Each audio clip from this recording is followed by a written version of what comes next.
Sistem pengereman pada mobil berfungsi untuk memperlambat atau menghentikan laju kendaraan. Sistem ini bekerja dengan mengubah energi kinetik kendaraan menjadi energi panas. Energi panas ini dihasilkan oleh gesekan antar dua permukaan, yaitu permukaan yang berputar dan permukaan yang diam.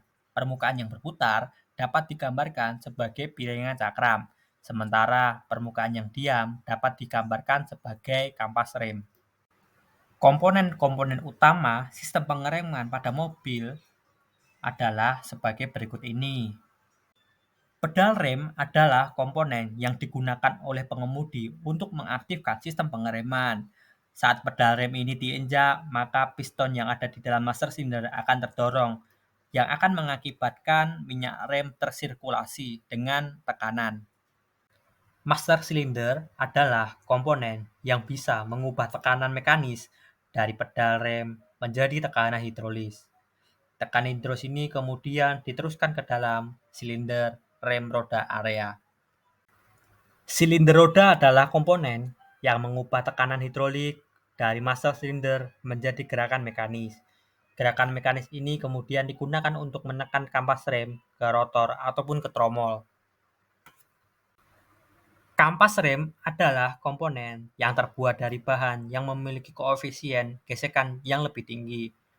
Kampas rem ini akan bergesekan dengan rotor ataupun tromol untuk menghasilkan gesekan yang diperlukan untuk memperlambat ataupun menghentikan laju kendaraan.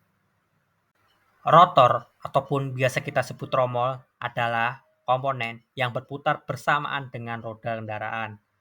Rotor ataupun tromol ini akan bergesekan langsung dengan kampas rem untuk menghasilkan gesekan yang diperlukan untuk memperlambat ataupun menghentikan laju kendaraan.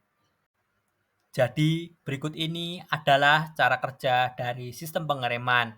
Jadi, pada saat pengendara menginjak rem, maka piston yang ada di dalam master silinder akan terdorong dan akan menekan minyak rem. Dan di situ akan terjadi kompresi. Tekanan dari minyak rem dari master silinder itu akan diteruskan ke silinder roda melalui saluran rem ataupun selang rem. Poin ketiga, tekanan minyak rem yang ada di dalam silinder roda akan mendorong piston di dalam silinder roda. Gerakan piston di dalam silinder roda akan digunakan untuk menekan kampas rem ke rotor ataupun tromol. Poin 5, kampas rem yang bergesekan dengan rotor ataupun tromol akan menghasilkan gesekan yang diperlukan untuk memperlambat ataupun bisa menghentikan laju kendaraan. Sistem pengereman pada mobil dapat dibedakan menjadi dua jenis, yaitu sistem pengereman hidrolik dan sistem pengereman mekanis. Namun, pada saat ini yang sering digunakan adalah sistem pengereman hidrolis karena memiliki kenyamanan yang jauh lebih nyaman jika dibandingkan dengan sistem pengereman mekanis. Sistem pengereman mekanis adalah jenis sistem pengereman yang menggunakan tenaga mekanis untuk menggerakkan kampas rem. Sistem ini biasanya digunakan pada mobil-mobil tua ataupun mobil-mobil yang memiliki desain sederhana.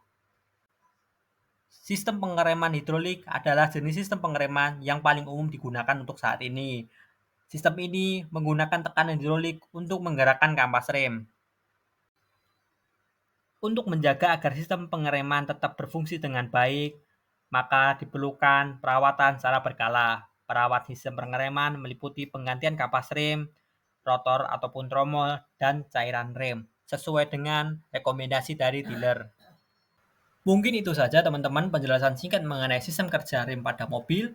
Bila mana ada kekurangan materi ataupun penyampaian saya kurang tepat, bisa banget koreksi di kolom komentar. Mari kita jadikan kolom komentar sebagai media penambah wawasan serta penjalin persaudaraan. Kurang lebihnya mohon maaf. Wassalamualaikum warahmatullahi wabarakatuh. Semangat pagi.